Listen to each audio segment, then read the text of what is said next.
Partant de la porte de Paris, la muraille du sud-est offre une vue magnifique sur les étangs vers Flamicourt. En face du collège, nous découvrons la tour du Coutre. Aspect de Péronne vu du sud-est. Les fortifications défendent la ville jusqu'au bastion royal. Quel est le nom de cette tour carrée que l'on croit entrevoir? Est-ce une discontinuité dans la linéarité de la muraille? Contrairement à son aspect général, le rempart du sud-est n'est pas une ligne droite, mais une succession de coins et recoins. Deux tours, Caumont et Ducoutre, sont bien attestés par les historiens. D'autres balcons, promontoires, terre-pleins, ou peut-être tours, sont alors des points d'interrogation. Ce qui est sûr, deux moulins à vent sont représentés sur des plans anciens, au débouché de la rue du Sac et au bastion royal. Cet extrait de plan d'Achille Carabi nous situe, hors du sud-est, d'autres tours reconnues, Maillard, Sainte-Claire, Paillarde.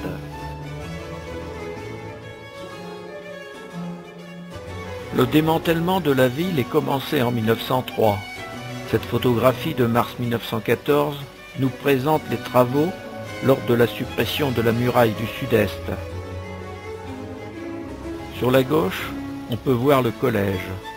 De la disparition des remparts va naître le boulevard du sud-est. Aspect du boulevard du sud-est du côté de la porte de Flamicourt. Non encore terminé avant les hostilités, les Allemands le rendront carrossable. Henri Douchet, alias Fassol, nous informe le 29 octobre 1914 que les pionniers allemands ont construit un pont qui relie le boulevard sud-est à la terrasse du faubourg de Paris. Le boulevard du sud-est, rendu carrossable par l'occupant, est stratégique, car relativement protégé de la vue et des tirs de l'horizon ennemi. Aperçu du boulevard du sud-est, vue prise du collège par les Allemands. Sur le bord de la chaussée, l'occupant y installera un chemin de fer à voie étroite.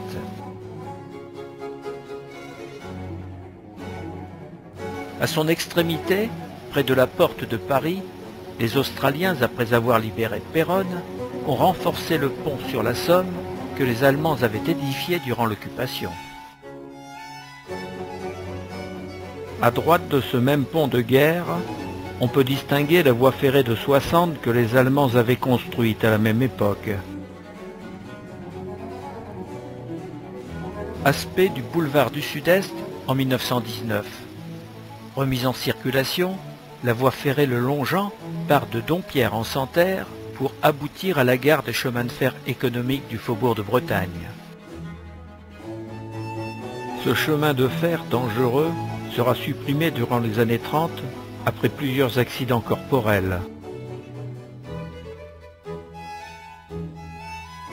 Le pont provisoire de guerre, situé à l'extrémité du boulevard du Sud-Est, bâti par les Allemands, est remplacé par un pont tout neuf, offert par notre marraine, la ville de Blackburn, en Angleterre.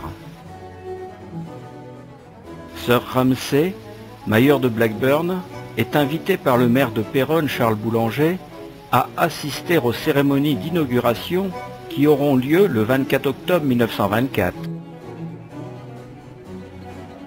Sur le pont pavoisé, la foule écoute l'allocution du maire anglais.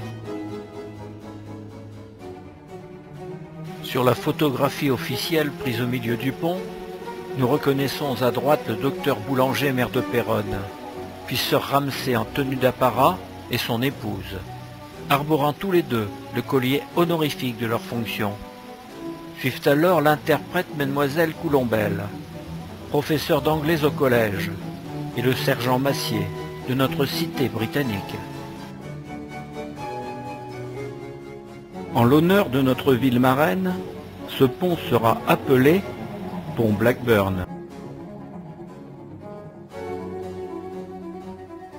Après l'inauguration du pont, financé par notre ville marraine, le boulevard du Sud-Est l'empruntant a pris tout naturellement le nom de boulevard des Anglais.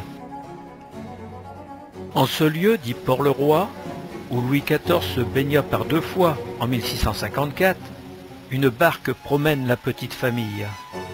Ici, la ville envisage d'y installer une baignade, des bains froids. Le projet est bien avancé.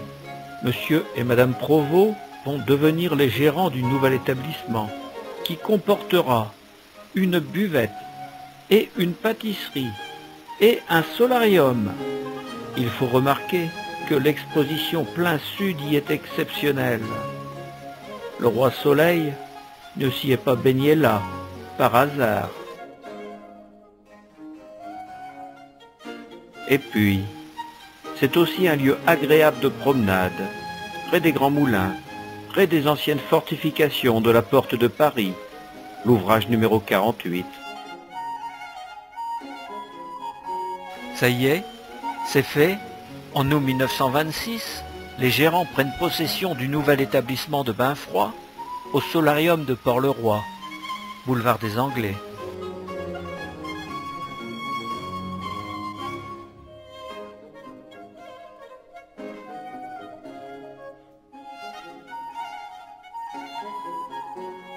Au 44 de notre boulevard, à 100 mètres de Port-le-Roi, l'hôtel Normand accueille voyageurs et touristes qui peuvent aussi se restaurer à une excellente table.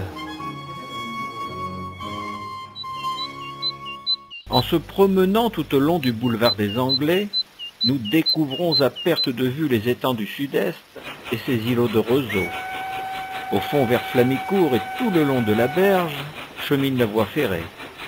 Un panache de fumée et le bruit de la locomotive annoncent l'arrivée du train de 4 heures venant de Cambrai. Derrière les jeunes marronniers, les hardines, entretenues jadis par des maraîchers professionnels, laissent place à des jardins ouvriers.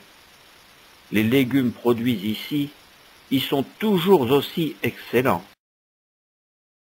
Durant l'hiver, les propriétaires d'étangs s'adonnent à la chasse aux canards, en utilisant des appelants vivants enfermés dans des cages pour attirer les volatiles de passage, et aussi des leurres en bois flottant sur l'eau.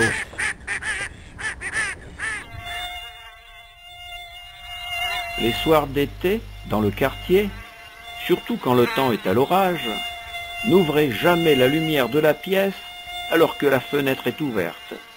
Vous seriez piqué par des nuées de moustiques. Et croyez-moi, ils sont légion dans les marais.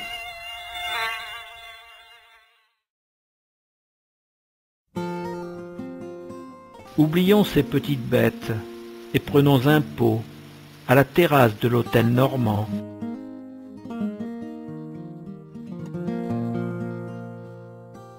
Dans le même quartier, tout à côté de l'ancienne poudrière de Port-le-Roi, le pensionnat du Sacré-Cœur s'installe sur les terrains de l'école Sainte-Marie disparue.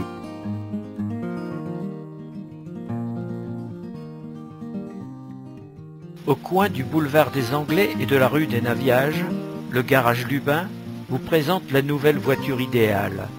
Usage touriste et camionnette. Se pose sur tout châssis. Prise et renseignements sur demande.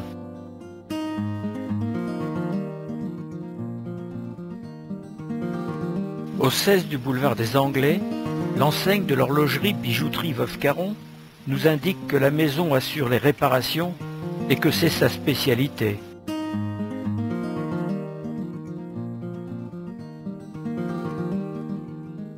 Une carte postale commerciale de Denis Brice, téléphone 177, transport automobile, installé au numéro 6, nous présente son camion de déménagement.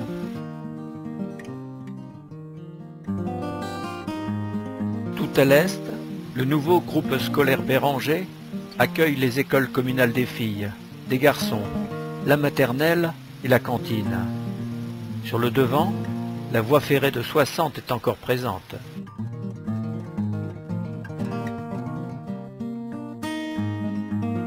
Un mur au milieu de la cour de récréation partage l'établissement en 2 écoles distinctes. et sépare les filles des garçons. La première rentrée scolaire a eu lieu le 3 janvier 1927.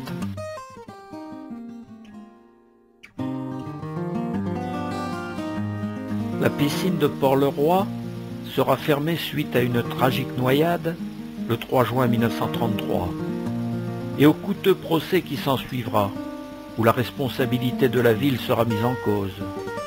À l'époque, sport et plein air pour tous était plus important que la sécurité.